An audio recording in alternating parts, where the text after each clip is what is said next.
Hindi club में फिर से आपका एक बार स्वागत है। ये वीडियो विशेष रूप से बिहार स्टेट से संबंधित है।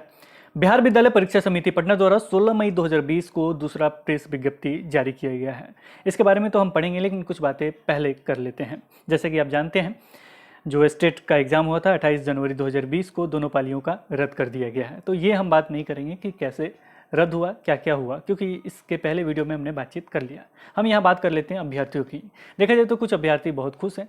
क्यों खुश हैं? क्योंकि या तो उनका परीक्षा अच्छा नहीं गया होगा, या वो मानते होंगे कि धांधली बहुत ज़्यादा हुआ है और मेरा रिजल्ट नहीं हो पा रहा होगा, इसलिए खुश होंगे। मैं ट्रूली बोलता हूँ, कुछ लोगों को शायद बुरा लगेगा, कुछ लोगों को अच्छा लगेगा, उससे कोई बहस नहीं है, लेकिन हकीकत है वो तो रखना ही पड़ेगा।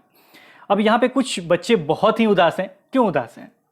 देखिए, जो ये एग्ज़ाम हुआ था वो 28 जनवरी 2020 को हुआ था, जनवरी मंथ में हुआ था।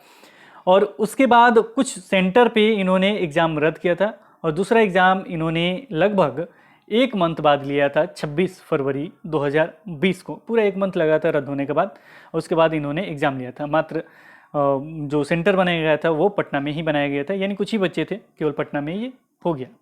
एग्ज़ाम होने के बाद पहले का आंसर किया है, फिर ऑब्जेक्शन भी हुआ, दूसरे का आंसर किया है, फिर इस पर भी ऑब्जेक्शन ही हुआ है। ये इसी मंथ मई में पूरा देखा जाए तो मंथ कितने लगे बाबू, तो आप जोड़ लीजिए, मई तक जोड़ लीजिए।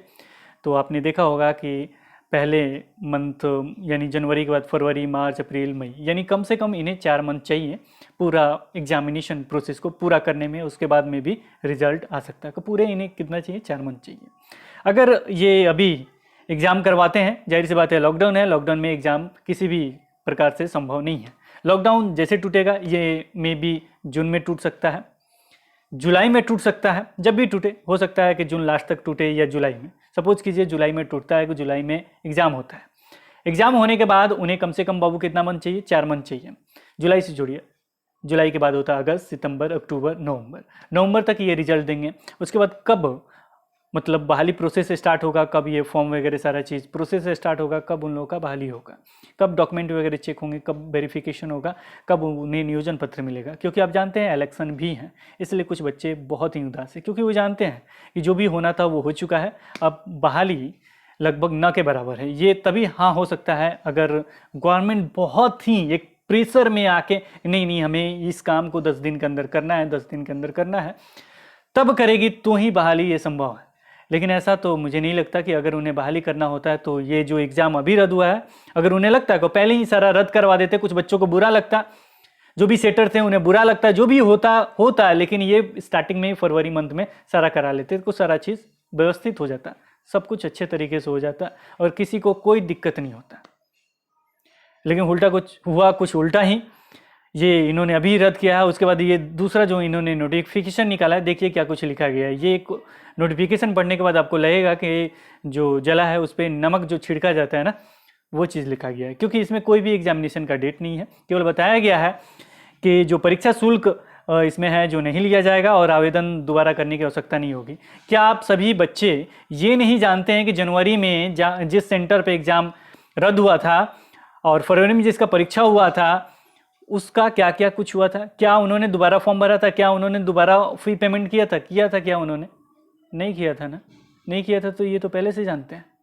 तो ये बताने की क्या ज़रूरत है? अगर ज़्यादा ही आपको चिंता है तो एग्ज़ाम का डेट दे देते। थोड़ा सा बच्चे को अंदर कुछ तो लगता कुछ है, हुआ होगा तो इसीलिए रद्द हुआ है।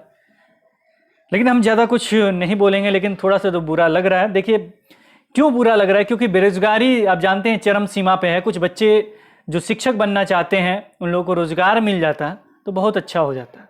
आप देख रहे हैं 1 to 5 का वैसे ही, 1 to 8 का वैसे ही पड़ा हुआ है। अभी तक कोई भी NIS DLED के मतलब NIS DLED का हो जाने के बाद उसके बाद कोई भी ऐसा अपडेट नहीं आया है जिससे सुकून उन लोगों को मिल सके, उन लोगों को जॉब मिल सके। कोई भी ऐसा अपडेट नहीं है अभी तक। वही मामला चल रहा है, ना ही कोर्ट में गए हैं, ना ही NCTE से कोई लेटर आया।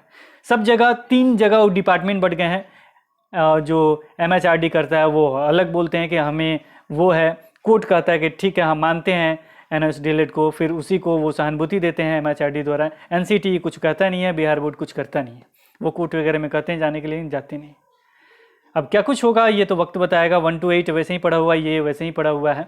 और बेरोजगारी में जो बच्चे शिक्षक बनना चाहते हैं, बहुत ज़्यादा पैसा दे के उन्होंने B.Ed किया है, DLED किया है, बहुत कुछ किया है, बहुत ज़्यादा गरीब घर के हैं। कुछ बच्चों ने कमेंट में भी लिखा था कि सर लगता है कि सर हमको दोबारा, मेरे पास इतना पैसा नहीं कि दोबारा मैं फॉर्म भर पाऊँगा, क्या दोबारा पैसा लगेगा। देखिए ऐसा कुछ नहीं है, देख लीजिए नोटिफिकेशन, ऐसा कभी होता भी नहीं है।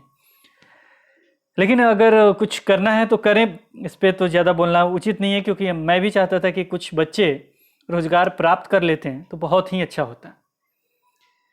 चलिए देखते हैं क्या कुछ इसमें लिखा गया है। एतद द्वारा माध्यमिक शिक्षक पात्रता परीक्षा एस्टेट 2019 में सम्मिलित होने वाले सभी अभ्यर्थी या अभिभावक, सभी जिला पदाधिकारी, सभी जिला शिक्षा पदाधिकारी एवं अन्य संबंधित को सूचित किया जाता है कि दिनांक 28 जनवरी 2020 को दोनों पालियों में आयोजित माध्यमिक शिक्षक पात्रता परीक्षा एस्टेट 2019 के पेपर 1 एवं पेपर 2 की परीक्षा अपरिहार्य कारणवश रद्द की गई है।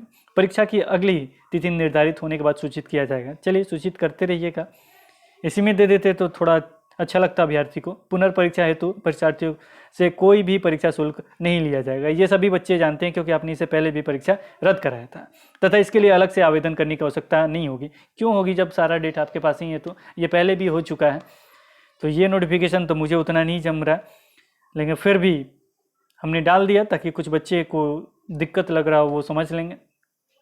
चलिए, जो बच्चे खुश हैं खुश हैं, बाकी जिनको लगता था कि वो शिक्षक बन सकते हैं इस साल, अब देखिए विश्वास तो रखना चाहिए, जब तक मरते दम तक इंसान को विश्वास रखना चाहिए। आगे मैं क्या कर सकता हूँ। चलिए फिर मिलते हैं एक नए वीडियो के साथ, तब तक देखते रहें, बने रहें हिंदी क्लब पे। धन्यवाद।